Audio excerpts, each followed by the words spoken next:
अस्सलाम वालेकुम नाज़रीन, महरान टीवी न्यूज़ में अवां भली कार मां फराशा सब खां पहिरियां हिकु नज़र हेडलाइन ते।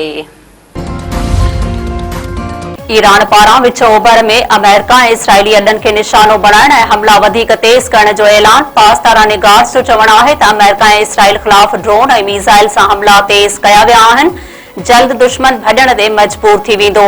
हरम्स मां हिकु फुड़ो बि तेल जो गुज़रण न ॾिनो वेंदो। अमरीकी अॾनि ते हमला करे $2 अरब खां वधीक नुक़सान ॾिनो आहे। 1000 इराकी कर्दन ईरान ख़िलाफ़ ज़मीनी हमलो शुरू करे छॾियो। हज़ारें कर्द सरहद पार करे ईरानी इलाइक़े में दाख़िल।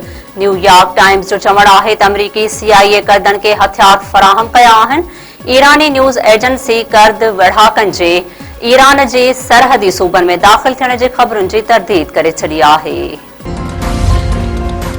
रूस पारां यूरोप खे गैस फराहमी बंदि करण ते गौर। रूसी सदर प्यूटन चयो आहे त ईरान जंग सबबि तवानाईअ जी क़ीमतुनि में वाध खां पोइ रूस यूरोप खे गैस जी फराहमी बंदि करण ते गौर करणु शुरू करे ॾिनो आहे।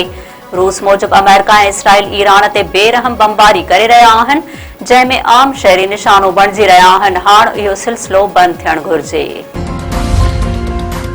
सकरन में नौजवान गैर शादीशुदा नारी घुटा ॾेई क़तल। शहर जे महरान कॉलोनी में 17 वरनि जी कोमल वल्द इमदाद अली जमाली पुरस्कार नमूने घुटा ॾेई क़तल कयो वियो।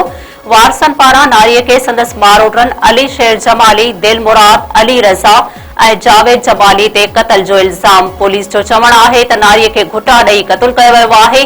वाक़िए जी वधीक जांच जारी आहे।